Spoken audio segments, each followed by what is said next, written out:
The GV Esports just broke news. Riot to launch new 2026 winter format with 10 LEC teams, Los Ratones, and the EMEA Masters Summit champion.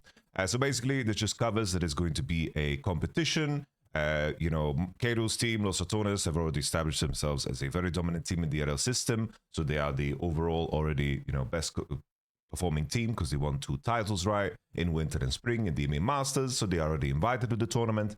And then the summer EMEA Masters champion will also go in. And if for some reason Los Ratones win, which most likely will, of course, the second place team is then going to join the competition. So this is going to be only in the winter split. This means that EMEA teams or ERL teams can then qualify to an international event. The first stand, which is of course the winter split. There's no clarity if KCB or Vitality B or Giant X Pride or Los Heretics, these are of course academy teams or VDC teams, if they qualify, if they were to claim one of the slots, what would happen? That is very unclear. Spring and summer will of course return to then the traditional 10-team lineup according to Sheep Esports. And then there was discussion about, Worlds qualification or letting them be involved later on. But this was declined by LEC organizations who argued it would devalue their guaranteed spots. However, further integration can be expected in the future. So we already have in the LT and LCP with guest teams and so forth as a rotating spot. So maybe that's something that Riot is, of course, experimenting with. But with that being said, that is the news post. So a couple of questions, right? Something that is strange for me. Obviously, I think incorporating Los Ratones in the LEC is a must. They have such a big fan base. Kato being involved, I think this is something that they seek no matter what. Obviously, they are saying that they get auto-invited because of the winter and spring result. I wonder if they would have adjusted this rule set if Los Ratones wasn't as successful in terms of competition, if they would adjust this to, of course, include them. The clarity, if you kind of get points, or is it championship points, or how is this going to be distributed? Because imagine there's a team that gets second place in winter, spring, and then wins summer. Do they have more points, less points? That's kind of unclear, but I understand that they need to kind of shoehorn in Los Ratones, because I think a big kind of reason as to why you would want to do this is to just involve Los Ratones more in the LEC level without creating a circumstance where they need to pay an absurd amount of money, because it's not going to be ever worth it for Kato to do that or Los Ratones to do that. Or create a circumstance where they get invited in a sense and they undermine the money that the other teams have spent. And that has always been the problem of franchising, is that you have a bunch of partners that have spent a lot of money to be in the league, but there is a disparity in terms of how much teams are doing, because obviously the top 4 teams in Europe do so much more in terms of contributing to the fan base and bringing the hype to the league, while you have a bunch of teams that are just, on the lower end, because esports is very, very top heavy, and it's hard to, of course, stand out as a fan favorite if you're a bottom end team, right? It's very, very hard to make ends meet. And then you have popular figures like Kato, of course, making a team on the outside, and the clashes. It's like, oh, we want to open the league, but we have these partners that have paid money. Do we pay them off? Do we buy them out? We can't force that on them because there's a partnership agreement, and then they can drive up the price, and then Riot is in the position, LEC is in a position where, of course, they are in a big trouble, because buying that slot to make it rotate is something that is more difficult. The LTA, on the other hand, I wouldn't be surprised if the conspiracy theories just put on their tinfoil hats and they're trying to intentionally devalue the league to push out teams, and then to, restart the LCS as a whole and make it into something entirely different to what it is today.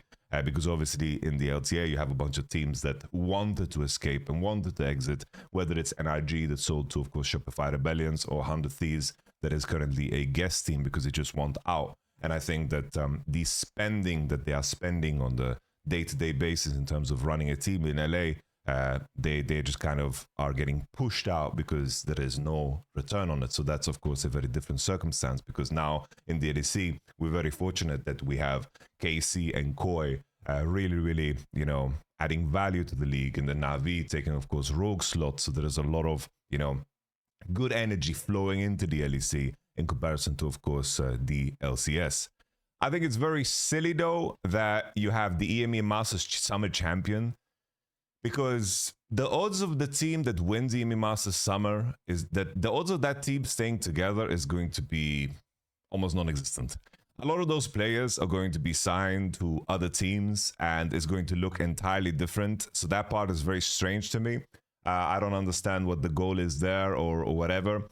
At least the EMEA Masters Summer Champion will have a little bit more pull in the off-season because they will be able to sign players with the sole intention of saying, yo, we qualified to this event. We want players for this event. You get to play against these LEC teams, compete against these LEC teams in this cup format. And, you know, if you join our team, that's something that you're going to do. But the fact that the EMEA Masters Summer Champion is not going to be the same is going to be very strange. Los Ratones, I imagine they stayed together with the purpose of playing this, so that's super cool. Anything that incentivizes Los Ratones to stay together and to be a part of the ecosystem still, I think that's great. You know, the NSC obviously is really boring for them at this point because it's kind of deja vu, repeat. EMEA Masters is kind of cool because you compete against all type of teams, but the in-between is kind of, you know, redundant at this point for Los Ratones, especially playing out of the NLC. I speculate that in the future, with the problems of LVP, the problems of NSC and all these regions, like LFL too, like LFL is even struggling a little bit, you know, because that is the biggest league that is still there, but their viewership is also dwindling. I think we're going to reach a point where we pretty much are going to have LEC 2. We're going to have LEC 1 and LEC 2, and then I think they're going to invite partners into LEC 2, and they're going to have rotating slots, and I think this is how they're going to kind of make it work, where Los Ratones, for example, gets to play against the big teams out of all the ERLs, whether it's Barcelona or Los Heretics, KCB, and all that jazz, whichever teams that you can mention in the ERLs, and they make kind of an LEC 2. Because there's a lot of teams and a lot of players that don't get paid enough. There's no like big future anymore. And I think centralizing all the big teams together is going to be like the future moving forward, because then the integration between LEC 2 and LEC 1 is going to be so much easier, because I do think that the, you know, partners that they have in, for example, you know, the German league, the French league or whatever, those partners aren't, you know, I think they're easier to, let's say, push out. No matter how harsh that sounds, it's just that, you know, in order to make esports thrive and survive, I do think that you just need to make sure that the big fan bases consistently clash. Because if Los Ratones leave NLC tomorrow, NLC just is flatlining. It's done. It's over. It's literally over. I love the NLC guys. I love them, all of them. Super good people, you know. They all deserve, you know, jobs and all that jazz, but you know, NLC would just evaporate instantly. Like, that's just the truth, you know? Bigger leagues are suffering more than NLC, but obviously NLC has the Los Ratones stimulus. And I do think that we are going to move towards an LEC 2 that is more incorporated with LEC 1. So I think it's cool. Anything to incorporate Los Ratones, I think makes sense. I think that this is what you should aim for. You need to give Los Ratones and Cadril incentives to stay involved and to actively compete, because their viewership cracks big-ass numbers. Like, Cadril cracks big-ass numbers.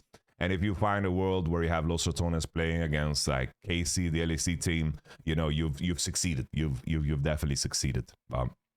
I wonder how things are going to be moving forward, because I think eventually Riot wants to be in a position where they have a rotating guest spot, even in the LEC, and I think that's the best way to do it. So we'll see how things develop. On top of that, there's an interview with Max Schmidt on Los Ratones and the LEC. We want to integrate the EMEA Masters with the LEC and create a more interconnected ecosystem. So in line with that thinking, right, I do think that creating an LEC 2, like basically LEC Tier 2, LEC Tier 1, I think that's the future. I think that's the future, and they're just trying to figure out the most elegant way to do this, in my opinion. And I do think that there's going to be like a bidding process of joining the league and just have online matches. But let's take a look at this interview with Max Schmidt, who of course is the head of esports, the director of League of Legends esports in EMEA. Let's take a look. What were the key takeaways from this year's LEC format? Many felt that having 3 different formats throughout the season was too much. Even if it was a part of experimentation moving forward, should we expect a more consistent format next year? Well, I think Spring Split format was really good.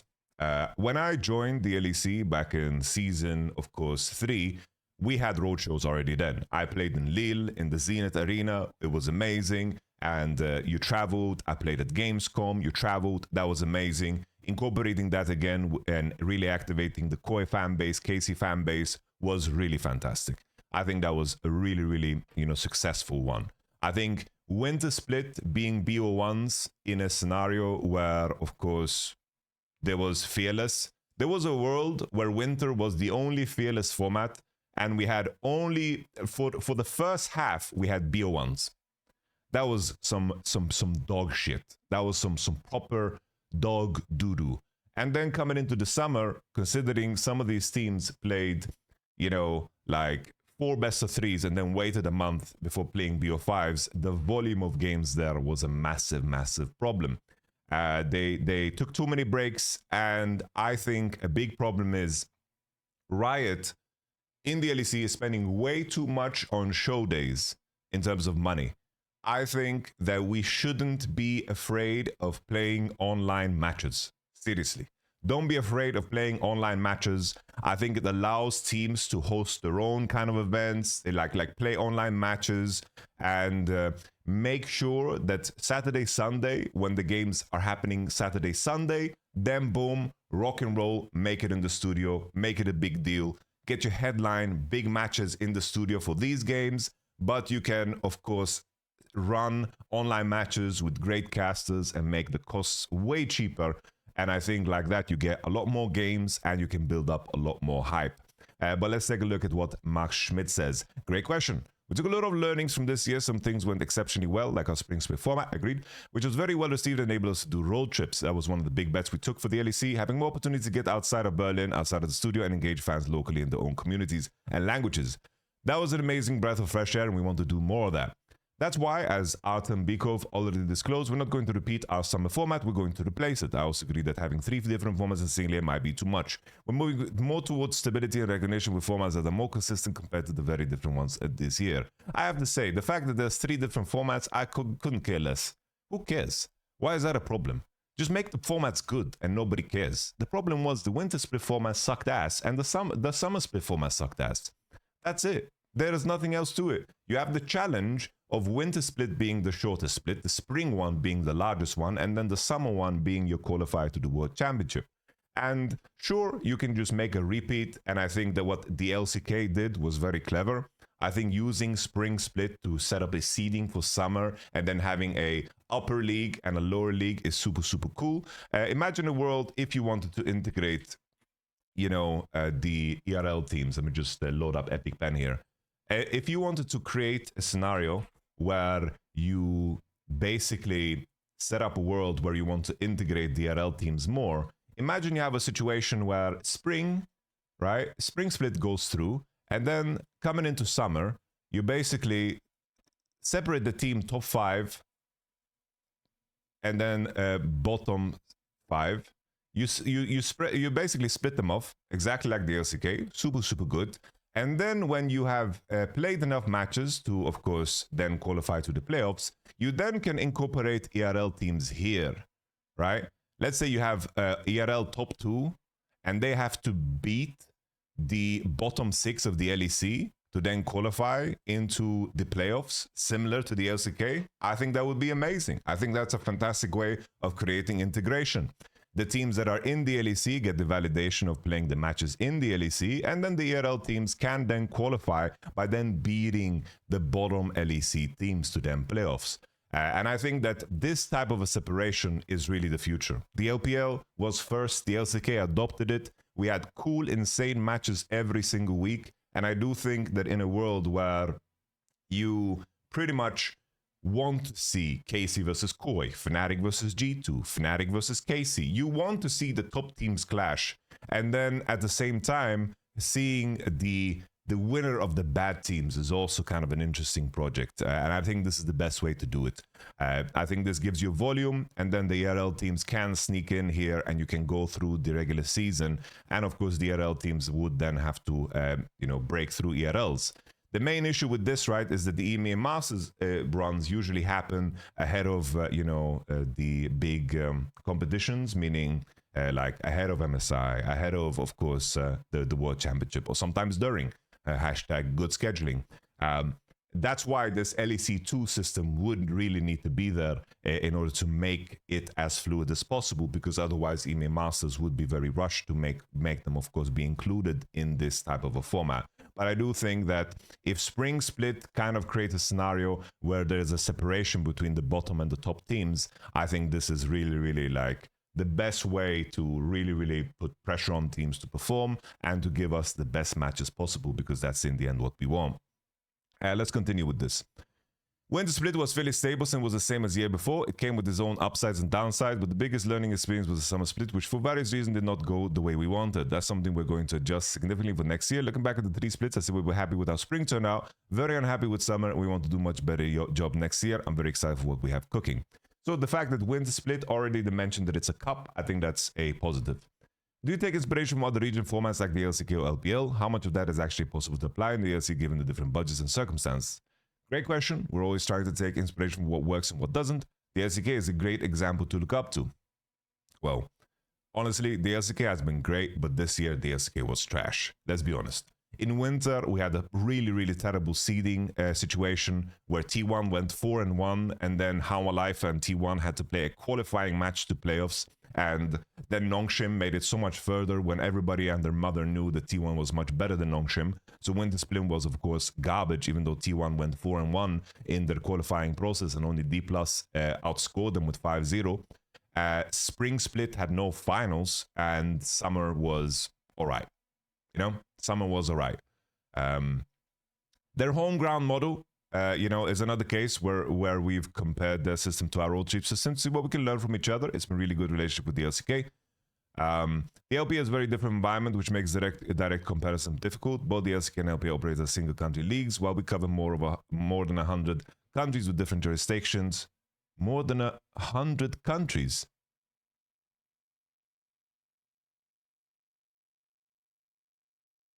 Bruh. What are we saying? We cover more than 100 countries. Yo, I don't know. I have no idea what man's talking about with more than 100 countries, different jurisdictions, cultures, and languages. You know, there's many. I understand the point, but 100 countries, maybe you just misspoke.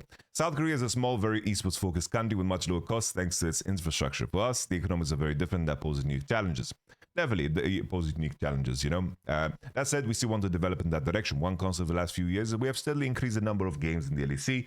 Compared to 2019, there's been a clear upward trend. We want to continue that because fans crave more content. Yeah, I don't know about this. I think what I presented is the way. And I do think that BO1s should just get shot in the head. You know, BO1s should get shot in the head. And then you should face the truth of, people want to see top teams play against top teams. If the teams are boring and there's no stakes, nobody wants to watch it, regardless of BO1, or BO3, or BO5. You're not going to, the only reason, if your justification for why we should have BO1s is that some games are going to be boring, you have bigger issues than that. Anyhow. We want to continue because fans crave more content. We're very thankful to have so many fans tuning in. And this year, we're projecting our most viewed season ever by hours watched. We want to make sure fans get exactly what they want. Have you considered ways to reduce match day costs like online games with double studio setup? Interesting question. This is something that I really want them to do, honestly. Really, just do it. Do it. Do it, and imagine a KC can use their arena in France and they have their fans in the venue and they make their own road show without the inclusion of the enemy team. I think that's cool. Obviously, you would need to have like a cooperation from the Riot referees to make it as clean as possible, so there is no, tampering. But I think that's a compromise that you should really experiment with.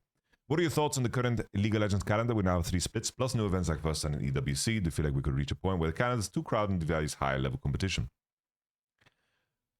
I cannot comment too much on EWC and third-party competition, as those are managed by the global team. What can I just share for the LEC is that there is always a constant consideration of how to balance the calendar volume with the demand. We just talk about wanting more games. That's really absolutely an audience with that wants that. We also need to make sure we find the right balance. Blah, blah, blah, blah, blah. One that I live by is that everything is a trade-off. You can't have the cake and eat it too. All right. What are your thoughts on the current state of ERLs, especially given LVP and the Superliga going under? Could we see the major changes before the next license cycle? So this is a very big question. As I mentioned, LVP is going under. A lot of people have been fired. The ERL system is falling apart. It's literally falling apart. Salary is going down, money is going down, interest is going down. That's why I say LEC 2 and really centralize all the big dogs in the same building is really the way forward. And like that, maybe you can create more interest of the teams that are in the LEC to create an academy team, because obviously having that concentrated in LEC 2, I think is the best way forward. And then you can make a very seamless. Imagine you have LEC matches running every damn day of the week. You have LEC 2 from Monday to Thursday, and then you have LEC 1 Friday, Saturday, Sunday, and then you have just daily LEC action. That would be hype as all hell, in my opinion. All right. The specific case, LVP, the Spanish ERL, is concerning. We're working tirelessly to find a solution for 2026 to ensure stability in the Spanish ecosystem specifically. The second consideration is what we can do in short term to prevent similar issues across the rest of the ecosystem. What short-term fixes could be planned for 2026 and 2027 as part of the current licensing cycle. Finally, we're also thinking about the next licensing cycle starting in 2028. What can we discuss now with our ERL partners, Tomo Designs, to ensure sustainability in the mid to long term? LEC 2, baby, LEC 2. Send it in there, man. LEC 2. Make it 12, 16 teams. Make it busy, make it cool. Single round, single round robin, all that good stuff. Until 2028, the focus is mainly on short-term fixes, potentially bigger change coming later if needed, correct? I have to be clear, it depends. If the Amok is like the one in Spain and ripple effect across the ecosystem, we may be forced to make more drastic changes. That's gonna happen. That is gonna happen. There's no reason why it wouldn't. Like you need to clone Cadril and just put them in all the leagues, and even then, even if you clone Cadril, it would devalue the main Cadril. So I don't think we should clone Cadril to save League. I think... yeah, you get my point. At the same time, we really value creating as much sustainability as possible in the current climate, and our tournament organizers share their focus. So for now, we're primarily focused on improvements we can make in short term while keeping a bigger picture view for the mid to long term. You know, obviously, I understand the rationale behind wanting to have as many viable esports jobs as possible. It would be great if you had 6 ERLs thriving, and in those ERLs, there's 8 teams each, and in those teams, you have coaches, managers, owners, all thriving and all having a paid job that is sustainable. That would be fantastic for the ecosystem. But the truth is, we are so far from that. We are so far from that, that's never going to happen, and you need to stop hitching the wagon onto, the teams that are successful. As harsh as it might seem, the big teams, the people that are pulling in the viewership, are just doing the majority of the work. And with esports, it's so easy to be a fan of the biggest team. There is no ancestry, nothing that kind of roots you to any specific team. So obviously, everything's going to be top heavy. Like T1 winning everything and Faker winning everything, winning worlds over and over again. This is... it's easy to be a fan of T1. I don't have a local team where I come from, and my grandfather, it wasn't, the top laner of the team 50 years ago, and I have his old jersey, my father's a fan. There's nothing like that, there's nothing like that. Okay, what are your thoughts on the offline finals of EMEA Masters and Game Changers at Paris Games Week? Many were disappointed with the timing and structure. Do you think there should be more oversight from Riot on decisions like these in the future? It's important to recognize a couple of aspects. Everything is a trade-off, and this is a good example. Previously, we had EMEA finals at the Roadshow. This year, we included the World's qualifying match as part of the Roadshow, which is why we now have a 3-day LEC Roadshow. That decision was made by Riot. We also wanted players to have opportunity to experience a LAN event. Paris Games Week was a way to achieve that while setting up the LEC and EMEA Masters effectively. It's arguable how well we succeeded this year, but there are many learnings to take forward. I'm confident we'll find a better solution next year. So I mentioned how big of a problem it is, the fact that, you are in a situation where the summer winner might not have the same roster. The same problem applies here with EMEA Masters being so damn late. Doesn't help that Worlds is happening at the same time, so the viewership is going to be completely annihilated and devoured. But on top of that, the issue is that we have a situation where teams that are in ERL teams and players are already going to be signed to LEC teams while they're playing, which is super awkward. Obviously, the teams and the players that are in the ERLs want to move fast And the teams that are not competing at the World Championship also want to move fast. And then you're going to have players that are already in competition. And that's the weird part about all of these details. Does the success of Los Ratones winning 2 out of 3 EMEA Masters so far force Riot to reconsider guest spots of the way ERLs teams cycle with the LEC? It's a fair question. Just as I've been interacting with Carmine Corp, I'm also engaging with Los Ratones to understand their goals and what they want from the ecosystem and how we can support that. Guest spots are one potential way we approach it, and we're considering different avenues to find mutually beneficial solution without destabilizing the ecosystem we've created. We'll share more on that, and I'm very confident we have a great solution for this problem. We're very actively looking into ways to better integrate the ERL and EMEA Masters ecosystem with the LEC, creating a more interconnected ecosystem for the entire region. I'm very excited for the future of the entire ecosystem. You know, the main issue here is, in a world, you cannot approach this from a principled manner, because you need to put a higher stock value on popularity. Because in a world where, which I doubt will happen if, of course, Los Ratones keep the same roster, but let's say in a world, next year they don't win any EMEA Masters. And then these conditions that you've set up, 2 teams that are not popular win these conditions. And they are the ones that qualify to the Winter Cup. And then Los Ratones is excluded because they didn't have good enough results in EMEA Masters. Let's say that happens. What do you do then? That's the only awkward part here. Because let's be honest, the only reason they want to open this up is to include Los Ratones in the competition. That's the only way the teams that are in the LEC have agreed to this. No other way. The teams in the LEC have only agreed to this because they understand the benefit of having Los Ratones watching the competition, because their viewership is going to boom like all hell.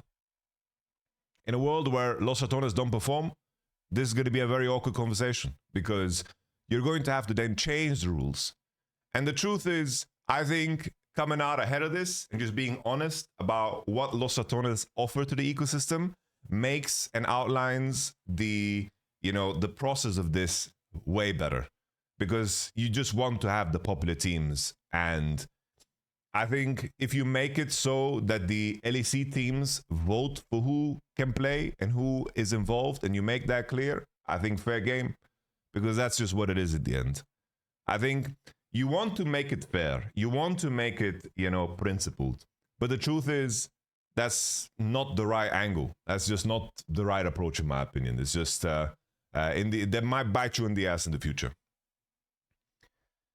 Some LEC teams have smaller fan bases who produce less content compared to others. How would you respond to people calling for some of these teams to be replaced? Do you see each LEC teams as equally beneficial partners for the league? All right, this is a good question. Good question, Sheep Esports. Mark Schmidt, we need to differentiate 2 things. LEC is a long-term partnership system, and there are many ways to contribute and be a good partner beyond having a larger fan base. There's a lot behind the scenes work the fans are not aware of for good reasons. You can actually be a great partner for the league without having a figure like Ibai or Kameto backing your organization. That said, over time, we've seen the teams in less prominent positions naturally look for partnerships as a way to improve their footprint and fandom. This could involve partnering with a new team or selling their slot. There are several avenues that can work, and we'll likely continue to see this happen over time in terms of volume, not frequency. Every few years, there's a little turnover in the LEC, and I'll be surprised if that stopped, as the league constantly evolves and our partners continue to grow with it. Coming back to this, making this separation puts an abundance of pressure on bottom 5.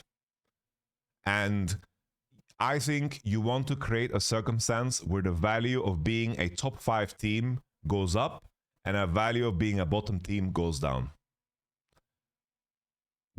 I think that's the only way forward, because then these teams are more likely to sell. They're more likely to also aggressively pursue actions that will put them into the top 5. And I think devaluing being bottom 5 in the league against top 5 really makes sense to me. I think that's the only way. That's how, of course, the LPL did. And they went even further in the LPL, where, of course,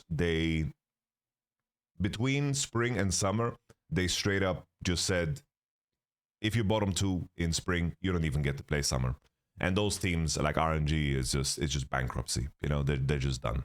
And the LPL just loaded the gun for them and said, here, because they didn't want them in the league anymore, plain and simple. All right.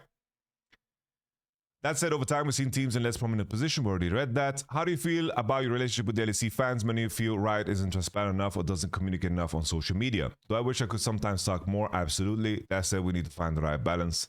No, it's such corporate speak, you know? It's like, ask yourself a question that is easy to answer to avoid the question. That's the we make for product where some things cannot be discussed publicly. You have to manage expectations and ensure you're doing the right things first and foremost. There's also legal implications, NDAs, and information cannot be disclosed.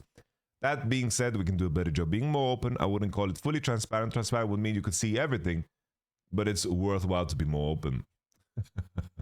Art and Big of has done a good job over the past few weeks with more engagement on social media, and that's something we've discussed, continue to build upon. This helps strengthen our relationship with the community and sets a foundation for the update videos throughout the year, which I'm very excited about sharing, though I can't right now. I have to say, you know, I am terminally online. People that are watching this video, especially at this point in the video, are also terminally online. I don't think this is super important. I think just make the format good, make it interesting for the average viewer, and then it's great. I think that's what it should come down to, really. Focus on that, and I think you don't need to communicate at all. Like, you don't need to communicate at all. You shouldn't need to communicate to get ahead of problems with the formats that you create. I don't really give a damn about, it comes from the LEC. It impacts such a small percentage. It impacts me, but I can see beyond that. What you want to really pursue is the average viewer. And I hope that they create this format in summer, where spring is the same format as before, and then you move into top 5, bottom 5 action. I think really, this is the way. And if you want to incorporate ERL further in the future, you gotta make LEC too. So I think that's something gonna happen. So slam it as a damn prediction. There you go. Look at me, LEC too.